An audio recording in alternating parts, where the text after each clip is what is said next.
Good morning children. എല്ലാവർക്കും സുഖമാണല്ലോ അല്ലേ? അപ്പോൾ കഴിഞ്ഞ ക്ലാസ്സിൽ നമ്മൾ കുറച്ച് കാര്യങ്ങൾ പറഞ്ഞു. ഓർമ്മയുണ്ട് എന്താണെന്ന്? പലതരം മുട്ടകളെ കുറിച്ചാണ് പറഞ്ഞത് അല്ലേ?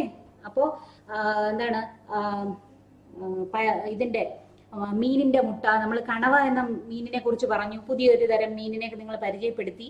അപ്പോൾ കണവയുടെ മുട്ട കറുത്ത മുന്തിരിക്കുല പോലെയാണ് ഇരിക്കുന്നത്. കണവ തോരന്റെ കാര്യം പറഞ്ഞു. അമ്മയോട് കണവ മീൻകറി വെച്ച് തരാൻ പറയണം, അതായത് കണവ തോരൻ വെച്ച് തരാൻ പറയണം, നല്ല രുചിയാണ് കഴിക്കാൻ എന്നൊക്കെ ടീച്ചർ കഴിഞ്ഞ ക്ലാസ്സിൽ പറഞ്ഞില്ലേ? അപ്പോൾ പലതരം മുട്ടകളെ കുറിച്ച് നമ്മൾ പറഞ്ഞു. ഒട്ടകപ്പക്ഷിയുടെ മുട്ടയെ കുറിച്ച് പറഞ്ഞു. ഏറ്റവും ഭാരം കൂടിയ മുട്ട ഒട്ടകപ്പക്ഷിയുടേതാണെന്ന് പറഞ്ഞു. ഹമ്മിങ് ബേർഡ്, അതിന്റെ മുട്ടയാണ് ഏറ്റവും ഭാരം കുറഞ്ഞ മുട്ട. അതൊക്കെ നമ്മൾ പറഞ്ഞു. അപ്പൊ ഇന്ന് ആ പാഠത്തിന്റെ തന്നെ അടുത്ത ഭാഗത്തേക്കാണ് നമ്മൾ കിടക്കുന്നത്. പാഠം 10, മുട്ടകൾ പലതരം. നോക്കൂ, ഇവിടെ കുറച്ച് ജീവികളെ ഞാൻ നിങ്ങൾക്ക് പരിചയപ്പെടുത്തുകയാണ്. നിങ്ങൾക്ക് ഇതിൽ പല ജീവികളും നല്ല പരിചയമുള്ളതായിരിക്കും, നമ്മൾ കണ്ടിട്ടുള്ളതായിരിക്കും. നോക്കൂ, ഇതെന്താണ്? കോഴി അല്ലേ? ഈ പക്ഷിയെ അധികം അങ്ങനെ കണ്ടിട്ടുണ്ടാവാൻ വഴിയില്ല. ഇതിന്റെ പേര് ബുൾബുൾ എന്നാണ്. ബുൾബുൾ ഇതറിയാലോ. ഇതെന്താണ്? പരുന്ത് അല്ലേ? അപ്പൊ ഇനി ഇതാ നോക്കൂ, ഇത് പെൻഗ്വിനാണ്. പെൻഗ്വിനെ കണ്ടിട്ടുണ്ടല്ലോ. നോക്കൂ, കണ്ടോ പെൻഗ്വിൻ? അപ്പൊ ഇത് കോഴി. കോഴി നിങ്ങളുടെ എല്ലാവരുടെയും വീട്ടിലുണ്ടാവും. ബുൾബുൾ, പരുന്ത്, പെൻഗ്വിൻ. ഇതെന്താണെന്ന് അറിയാമോ? മരത്തവളയാണ് കേട്ടോ. മരത്തവള.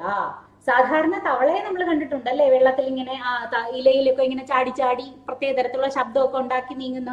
പക്ഷെ മരത്തവളയെ നമ്മൾ അങ്ങനെ കണ്ടിട്ടുണ്ടാവാൻ വഴിയില്ല, ശ്രദ്ധിച്ചിട്ടുണ്ടാവാൻ വഴിയില്ല. ഇതാണ് മരത്തവള. ഇനി ഇതെന്താണെന്ന് അറിയാമോ? കൊതുക്. കൊതുകിനെ നമുക്ക് എല്ലാവർക്കും പരിചയമാണ്. എപ്പോഴും നമ്മളെ കുത്തുകയൊക്കെ ചെയ്യുന്നുണ്ട് അല്ലേ കൊതുക്. ഇനി ഇത് നോക്കൂ, ഇതൊരു പാമ്പാണ്. അണലി. അണലി എന്ന പാമ്പാണ്. ഇതിന്റെ എല്ലാം പ്രത്യേകതകളെ കുറിച്ച് അടുത്ത സ്ലൈഡ് വരുമ്പോൾ പറയും കേട്ടോ. അപ്പോ അണലി, മുതലയെ നിങ്ങൾ കണ്ടിട്ടുണ്ടാവും. താറാവ്. ഇനി ഇതിനെ പരിചയം ഉണ്ടാവുമല്ലോ ഈ പക്ഷിയെ. കാടക്കോഴിയാണിത്. കണ്ടോ? അതിന്റെ മുട്ടയും കാണിച്ചിട്ടുണ്ട്. അപ്പൊ ഇത്രയും ജീവികളുടെ പ്രത്യേകതയാണ് അടുത്ത ഭാഗത്തിൽ ടീച്ചർ നിങ്ങൾക്ക് വിശദമാക്കി തരാൻ പോകുന്നത്. അപ്പൊ നോക്കൂ, കോഴി, ബുൾബുൾ, പരുന്ത്, പെൻഗ്വിൻ, മരത്തവള, കൊതുക്, അണലി, മുതല, താറാവ്, കാടക്കോഴി. അപ്പൊ ഇതിന്റെയൊക്കെ പ്രത്യേകതകൾ എന്താണ്? ഇതിന്റെ മുട്ടകൾ എങ്ങനെയുള്ളതാണ്? ഇതെല്ലാമാണ് അടുത്ത ഭാഗത്ത് നമ്മൾ നോക്കുന്നത്. നോക്കാമോ? നോക്കൂ, അടുത്ത ഭാഗത്തിലേക്ക് കിടക്കുകയാണ്. അപ്പൊ ആദ്യത്തെ ഭാഗം നമ്മൾ നേരത്തെ വിശദമാക്കിയതാണ്. കണ്ടോ? മുട്ടകൾ പലതരം എന്നുള്ളതിൽ ആദ്യത്തെ ഭാഗം നമ്മൾ പറഞ്ഞു. മുട്ടകൾ വിരിഞ്ഞ് കുഞ്ഞുങ്ങൾ ഉണ്ടാകുന്നതിലൂടെയാണ് ഈ ലോകം തന്നെ, അല്ലെങ്കിൽ ലോകത്തിലെ ജന്തുജാലങ്ങളിൽ ഒട്ടുമിക്കവയും നിലനിൽക്കുന്നതെന്ന് പറഞ്ഞു. ഓരോ ജീവിയുടെയും മുട്ട ഓരോ തരത്തിലാണെന്ന് പറഞ്ഞു. ആകൃതിയും നിറവും ഒക്കെ വ്യത്യസ്തമായിരിക്കും ഓരോ ജീവിയുടെയും മുട്ടകൾ എന്ന് പറഞ്ഞു. എന്നിട്ട് ഏറ്റവും ഭാരം കൂടിയ മുട്ടയിടുന്ന ഒട്ടകപ്പക്ഷിയുടെ പ്രത്യേകതകളെ കുറിച്ച് പറഞ്ഞു. പിന്നെ എന്താ പറഞ്ഞത്? ഏറ്റവും ചെറിയ മുട്ടയിടുന്ന പക്ഷി, ഹമ്മിങ് പക്ഷികളെ കുറിച്ച് പറഞ്ഞു. 1.5 കിലോഗ്രാമാണ് ഒട്ടകപ്പക്ഷിയുടെ ഭാരം എന്ന് പറഞ്ഞില്ലേ? ഇനി നോക്കൂ, ഹമ്മിങ് പക്ഷികളുടെ മുട്ടയുടെ ഭാരം എത്രയാണ്? 0.35 ഗ്രാം ആണ്. അതെല്ലാം നമ്മൾ കഴിഞ്ഞ ക്ലാസ്സിൽ വിശദമായി പറഞ്ഞതാണ് അല്ലെ? ഇനി നോക്കൂ, എന്നാലും ടീച്ചർ ഒന്നുകൂടെ നിങ്ങളുടെ ഓർമ്മ പുതുക്കാൻ വേണ്ടിയാണ് ഒന്നുകൂടെ ഇത് കാണിക്കുന്നത്. അപ്പൊ നോക്കൂ, എന്താണ് അടുത്തത്?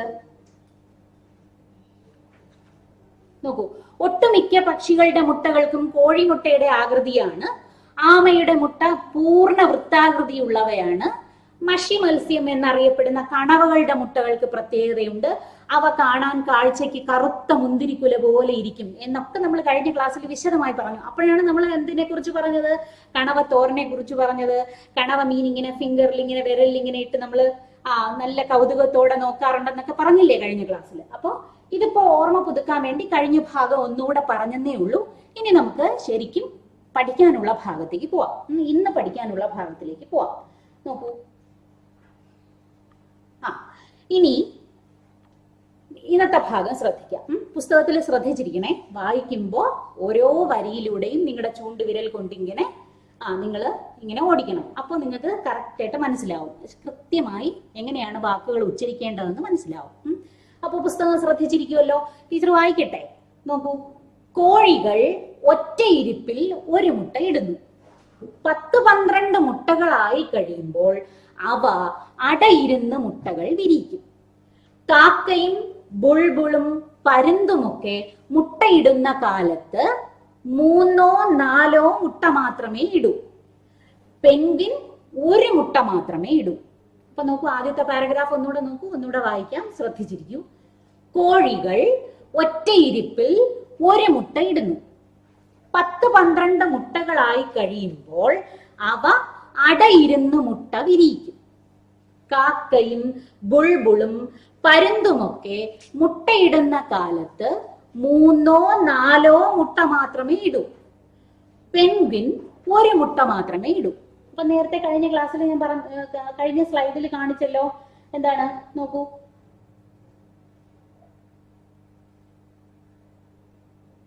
നോക്കൂ, കോഴി ഒറ്റ ഇരിപ്പിൽ 1 മുട്ടയിടും. അങ്ങനെ 10-12 മുട്ടകളായി കഴിയുമ്പോൾ ആ മുട്ടകൾക്ക് പുറത്ത് കോഴി ഇങ്ങനെ ഇരിക്കും, കുറച്ചു നാൾ ഇങ്ങനെ ഇരിക്കും, ഇരുന്ന് തന്റെ ശരീരത്തിന്റെ ചൂട് കൊടുക്കും മുട്ടകൾക്ക്. അങ്ങനെ കൊടുത്താണ് ആ മുട്ടകളെ വിരിയിക്കുന്നത്. അത് നിങ്ങൾ കണ്ടിട്ടുണ്ടാവും അല്ലെ, മുട്ട വിരിഞ്ഞ് കോഴിക്കുഞ്ഞു വരുന്നത്. ഈ പണ്ട് നമ്മുടെയൊക്കെ നാട്ടിലെ വലിയ കുട്ടകളില് ഈ കൊച്ചു കൊച്ചു കോഴിക്കുഞ്ഞുങ്ങളെ പല കളറുകൾ അടിച്ച്, പച്ച, മഞ്ഞ, ഓറഞ്ച്, ചുവപ്പ്, അങ്ങനെയുള്ള നിറങ്ങൾ അടിച്ച് കുട്ടയിൽ കൊണ്ട് നടക്കുമായിരുന്നു ആളുകൾ വിൽക്കാനായിട്ട്. അപ്പൊ അത് നല്ല കൗതുകമാണ് അത് കാണാൻ. അങ്ങനെ പല നിറങ്ങളിലുള്ള കോഴിക്കുഞ്ഞുങ്ങളെ കാണാൻ നല്ല രസമാണ്. അപ്പം ഈ സൈക്കിളിൽ ഇങ്ങനെ വലിയ കുട്ട ഇങ്ങനെ വെച്ചിട്ട് അതിനകത്ത് ഇങ്ങനെ നിറച്ച് ഈ കോഴിക്കുഞ്ഞുങ്ങളെ അടുക്കി അതിനെ കൊണ്ട് കിടന്ന് വിൽക്കും. അതൊരു വലിയ കൗതുകമുള്ള കാഴ്ചയായിരുന്നു പണ്ട്. അപ്പോ കോഴി ഒറ്റ ഇരിപ്പിൽ 1 മുട്ടയാണ് ഇടുന്നത്. എന്നിട്ട് എന്താ ചെയ്യുന്നത്?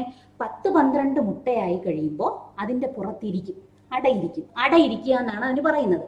എന്നിട്ട് ചൂട് കൊടുത്താണ് ആ മുട്ടകളെ വിരിയിക്കുന്നത്. അപ്പൊ നമ്മൾ കോഴിക്കുഞ്ഞുങ്ങളെ കാണും അല്ലെ. ഇനി നോക്കൂ, ബുൾബുളിന്റെ കാര്യം എന്താണ് പറഞ്ഞത്?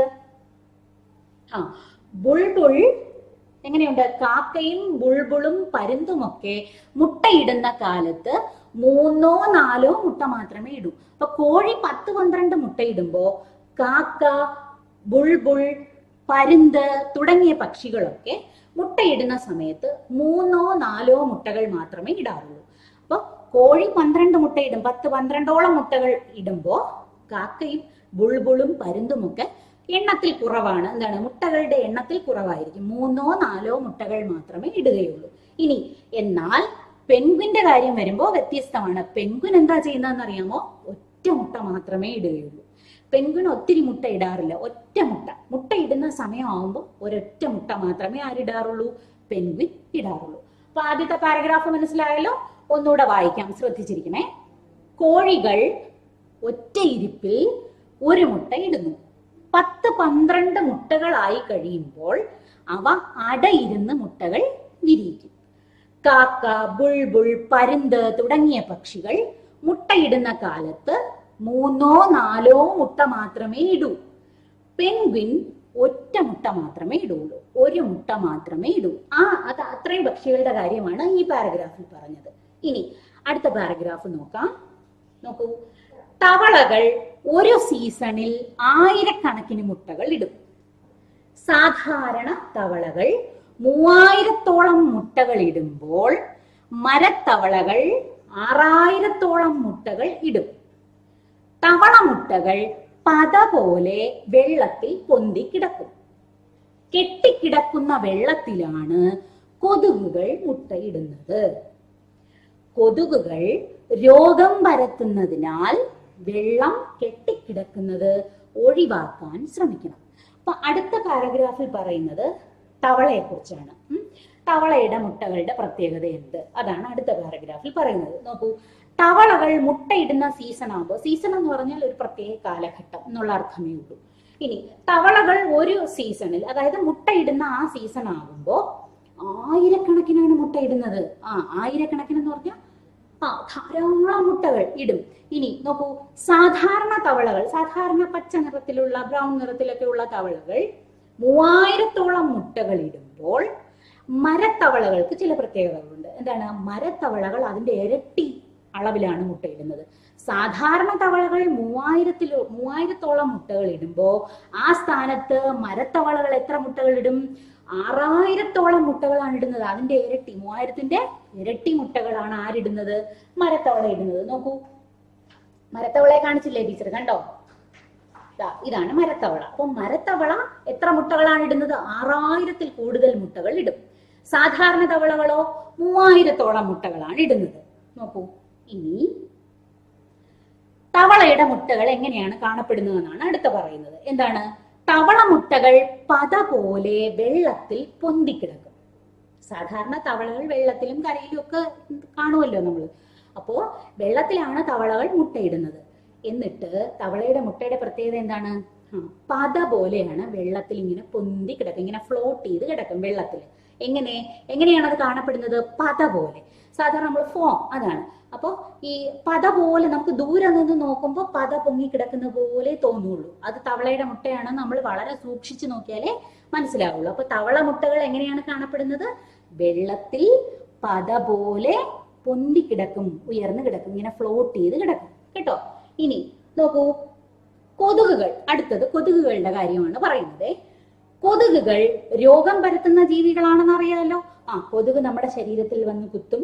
ആ കൊതുക് കുത്തുന്ന സ്ഥലത്ത് ചോര ഇങ്ങനെ പൊടിയും. അപ്പോ നമ്മൾ എന്ത് ചെയ്യും? പെട്ടെന്ന് അതിനെ നമുക്ക് വേദനിക്കുമ്പോൾ പെട്ടെന്ന് അങ്ങ് അടിച്ചു കളയും അല്ലേ? പക്ഷേ ആ കൊതുക് കുത്തുന്നതിലൂടെ പലതരം രോഗങ്ങൾ നമ്മുടെ ശരീരത്തെ ബാധിക്കാം. അപ്പോ അതുകൊണ്ടാണ് ഇവിടെ പറഞ്ഞത്. നോക്കൂ, കൊതുകുകൾ രോഗം പരത്തുന്നതിനാൽ വെള്ളം കെട്ടിക്കിടക്കുന്നത് ഒഴിവാക്കാൻ ശ്രമിക്കണം. കൊതുകുകളും വെള്ളത്തിലാണ് മുട്ടയിടുന്നത്. അപ്പോ ഈ കൊതുക് ശുദ്ധജലത്തിലാണ് മുട്ടയിടുന്നതെന്നാണ് പറയപ്പെടുന്നത്. അപ്പോ ഈ മഴവെള്ളമൊക്കെ നമ്മുടെ പരിസരത്ത് പറമ്പിലൊക്കെ വീണ് കിടക്കുന്ന ചിരട്ടയില്, പ്ലാസ്റ്റിക് കുപ്പികളില്, ഈ മൺചട്ടികളൊക്കെ ഉടഞ്ഞ ആ ഭാഗത്ത് ഇതിലൊക്കെ വെള്ളം കെട്ടിക്കിടന്നാൽ എന്ത് പറ്റുമെന്ന് അറിയാമോ? ഈ കൊതുകുകളെല്ലാം അവിടെ വന്ന് മുട്ടയിടും. അതുകൊണ്ടാണ് നമ്മൾ ഡ്രൈ ഡേ ചെയ്യാതിരിക്കുന്നത് അല്ലേ? എന്താണ്? നമ്മുടെ പരിസരം എല്ലാം വൃത്തിയാക്കി, ഓടകളും ചാലുകളും ഒക്കെ വൃത്തിയാക്കി, പരിസരത്ത് കിടക്കുന്ന പ്ലാസ്റ്റിക് പേപ്പറുകൾ, കവറുകൾ ഇതെല്ലാം എടുത്തു മാറ്റി, കുപ്പികൾ, അടപ്പില്ലാതെ കിടക്കുന്ന കുപ്പികൾ അതൊക്കെ എടുത്തു മാറ്റണം. ചിരട്ട, അതിലൊന്നും വെള്ളം കെട്ടിക്കിടക്കാൻ അനുവദിക്കരുത്. കാരണം എന്താ? കൊതുകിന് രോഗം പരത്താനുള്ള കഴിവുണ്ട്. അപ്പോ കൊതുകുകൾ വെള്ളത്തിൽ മുട്ടയിട്ട് പെരുകും, വർദ്ധിക്കും. അപ്പൊ നമ്മുടെ പരിസരത്ത് കൊതുക് വർദ്ധിച്ചാൽ എന്താ ഉണ്ടാവുക? നമുക്ക് രോഗം പകരാനുള്ള സാധ്യത കൂടുതലാണ് അല്ലെ? അപ്പോ കൊതുകുകൾ രോഗം പരത്തുന്നതിനാൽ നമ്മൾ എന്ത് ചെയ്യണമെന്നറിയാമോ? വെള്ളം കെട്ടിക്കിടക്കുന്നത് ഒഴിവാക്കണം. അപ്പൊ നമ്മുടെ വീടുകളുടെ പരിസരത്തൊന്നും ആര് മുട്ടയിടില്ല? കൊതുകുകൾ മുട്ടയിട്ട് പെരുകുകയില്ല. അപ്പൊ അത്രയുമാണ് രണ്ടാമത്തെ പാരഗ്രാഫിൽ പറഞ്ഞത്. അത് ടീച്ചർ ഒന്നുകൂടെ വായിക്കട്ടെ, ശ്രദ്ധിച്ചിരിക്കുന്നേ. തവളകൾ ഒരു സീസണിൽ 1000-കണക്കിന് മുട്ടകൾ ഇടും. സാധാരണ തവളകൾ 3000-ഓളം മുട്ടകൾ ഇടുമ്പോൾ മരത്തവളകൾ 6000-ഓളം മുട്ടകൾ ഇടും. തവള മുട്ടകൾ പത പോലെ വെള്ളത്തിൽ പൊന്തിക്കിടക്കും. കെട്ടിക്കിടക്കുന്ന വെള്ളത്തിലാണ് കൊതുകുകൾ മുട്ടയിടുന്നത്. കൊതുകുകൾ രോഗം പരത്തുന്നതിനാൽ വെള്ളം കെട്ടിക്കിടക്കുന്നത് ഒഴിവാക്കാൻ ശ്രമിക്കണം. ഇനി നോക്കൂ അടുത്തത്. അണലി ഒഴികെ മറ്റെല്ലാ പാമ്പുകളും മുട്ടയിടുന്നവയാണ്.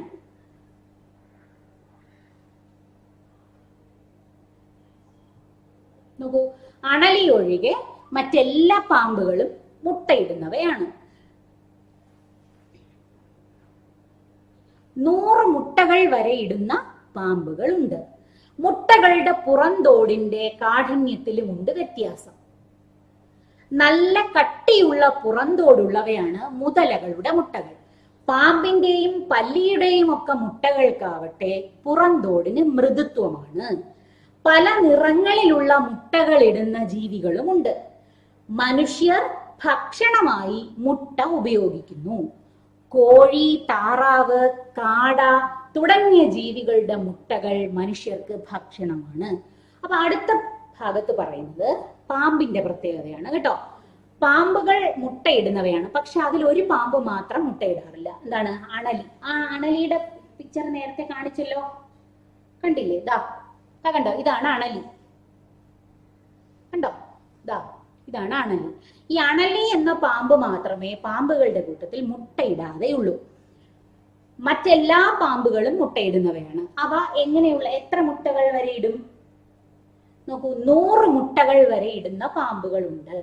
100 മുട്ടകൾ വരെ പാമ്പുകൾ സാധാരണയായി ഇടാറുണ്ട്. അപ്പോ ഏത് പാമ്പാണ് മുട്ടയിടാത്തത്? അണലി എന്ന പാമ്പ് മാത്രമാണ് മുട്ടയിടാത്തത്. മറ്റെല്ലാ പാമ്പുകളും മുട്ടയിടുന്നവയാണ്. അവ 100 മുട്ടകൾ വരെ ഇടാറുണ്ട്. ഇനി നോക്കൂ, മുട്ടകളുടെ പുറന്തോടിന്റെ കാഠിന്യത്തിലുമുണ്ട് വ്യത്യാസം. കാഠിന്യം എന്ന പദത്തിന്റെ അർത്ഥം എന്താണ്? കടുപ്പം. കടുപ്പം കണ്ടോ? കാഠിന്യം എന്ന പദത്തിന്റെ അർത്ഥം എന്താണ്? കടുപ്പം. അതായത് നല്ല ഹാർഡ് ആയിരിക്കും, സോഫ്റ്റ് ഹാർഡ്. അതാണ് അതിന്റെ ആ ഒരു ഡിഫറൻസ്. എന്താണ്? മുട്ടകളുടെ പുറന്തോടിന്റെ കാഠിന്യത്തിലുമുണ്ട് വ്യത്യാസം. നമ്മൾ സാധാരണ കോഴിമുട്ട എടുത്ത് ഇങ്ങനെ പൊട്ടിക്കുമ്പോൾ മുട്ട ഓംലെറ്റ് ഉണ്ടാക്കാനോ അല്ലെങ്കിൽ മുട്ട നമുക്ക് എന്താണ് ബുൾസൈ ഒക്കെ ഉണ്ടാക്കുമല്ലോ. അപ്പൊ അങ്ങനെ നമ്മൾ മുട്ട ഇങ്ങനെ പൊട്ടിക്കുമ്പോൾ എന്ത് പറ്റും? പെട്ടെന്ന് അത് പൊട്ടി വരും അല്ലേ?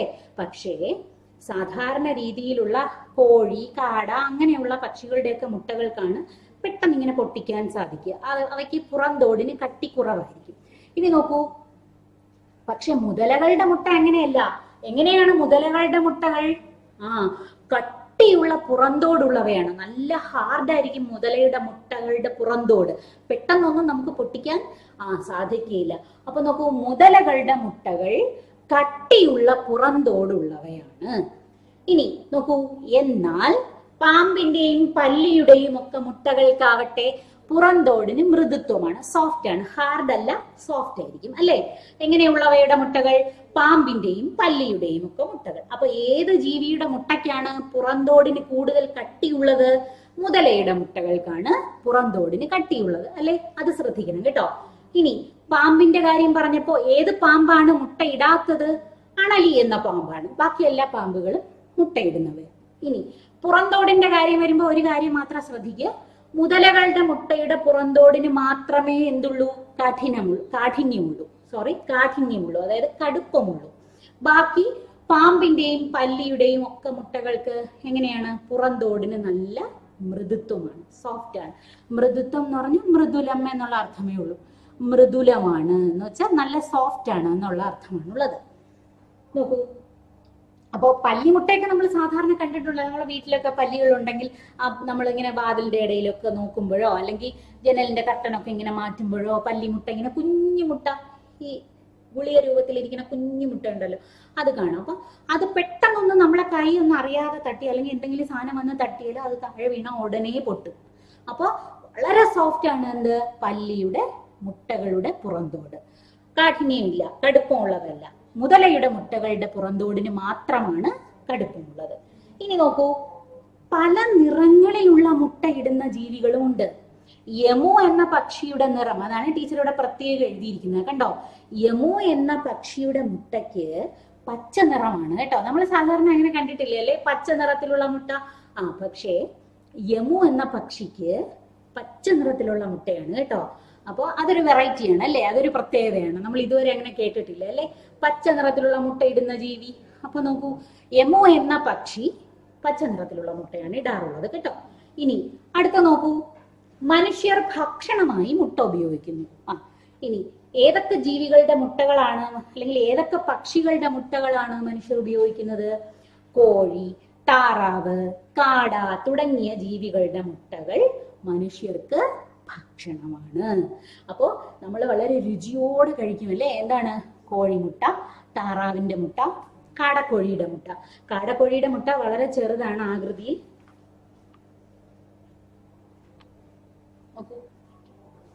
കണ്ടോ, കാടക്കോഴിയുടെ മുട്ട വളരെ ചെറുതാണ്.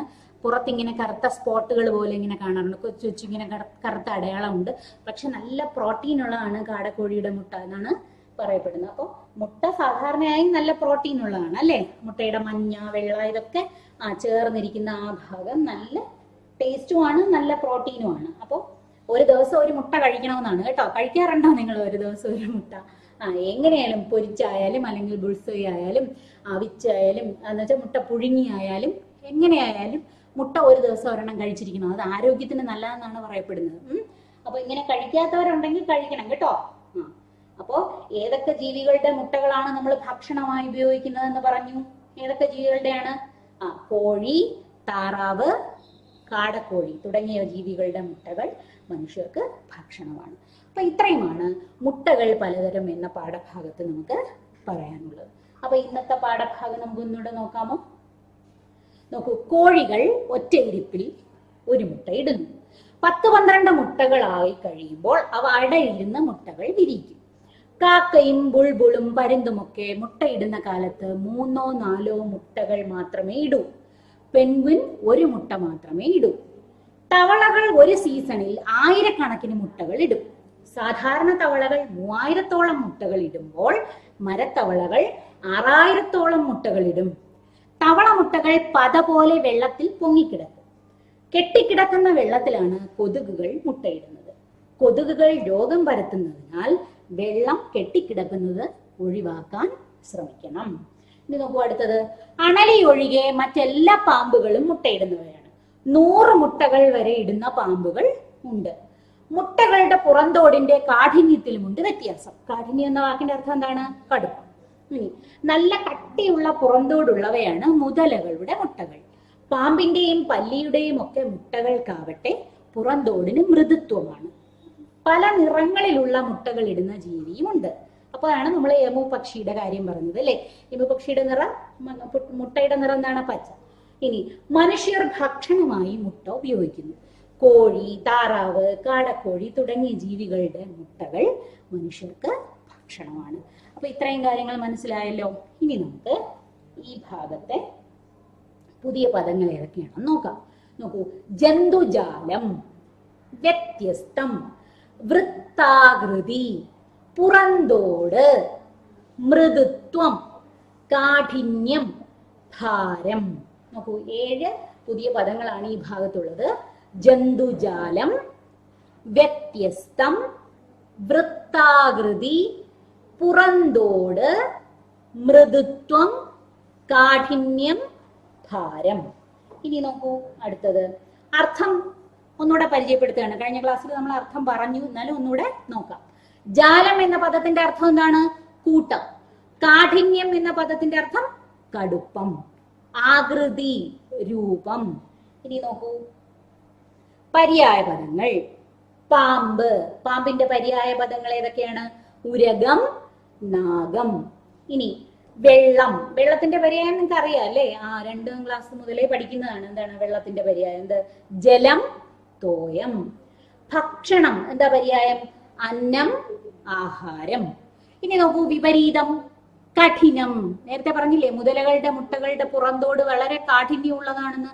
അപ്പൊ കഠിനം എന്ന പദത്തിന്റെ നേരെ ഓപ്പോസിറ്റ്, വിപരീതം എന്താണ്? മൃദുലം. സാധാരണം, അസാധാരണം. അപ്പൊ ഒന്നുകൂടെ നോക്കാം. പര്യായം പാമ്പ്, ഉരകം, നാഗം. വെള്ളം, ജലം, തോയം. ഭക്ഷണം, അന്നം, ആഹാരം. ഇനി വിപരീതം നോക്കൂ. കഠിനം, മൃദുലം. സാധാരണം, അസാധാരണം. ഇനി അടുത്തത് നോക്കൂ. പിരിച്ചെഴുതുക. കെട്ടിക്കിടക്കുന്ന, കെട്ടി അധികം കിടക്കുന്ന. പുറന്തോട്, പുറം അധികം തോട്. ചേർത്തെഴുതുക. അട അധികം ഇരുന്നു, അടയിരുന്നു. കണ്ടോ ഇവിടെ യാ എന്ന അക്ഷരം ആവർത്തിച്ച് വന്നത് കണ്ടോ? പുതുതായിട്ട് വന്നത് കണ്ടോ? അട അധികം ഇരുന്നു. ഇവിടെ രണ്ടിടത്തും യാ എന്ന പദം ഇല്ല. അപ്പൊ ഇതിനെ ചേർത്ത് എഴുതിയപ്പോ ഏത് പദം പുതിയതായി വന്നു? ഏത് അക്ഷരം പുതിയതായി വന്നു? യാ എന്ന അക്ഷരം പുതുതായി വന്നു. അപ്പോ അട അധികം ഇരുന്നു എന്ന പദത്തെ ചേർത്തെഴുതുമ്പോൾ, എന്ന പദങ്ങളെ ചേർത്തെഴുതുമ്പോൾ അടയിരുന്നു എന്ന് എഴുതണം. നോക്കൂ, വ്യത്യസ്തം അധികം മായ, വ്യത്യസ്തമായ. ഇവിടെ നോക്കൂ, മാ എന്ന അക്ഷരം ഇവിടെ ഇല്ല.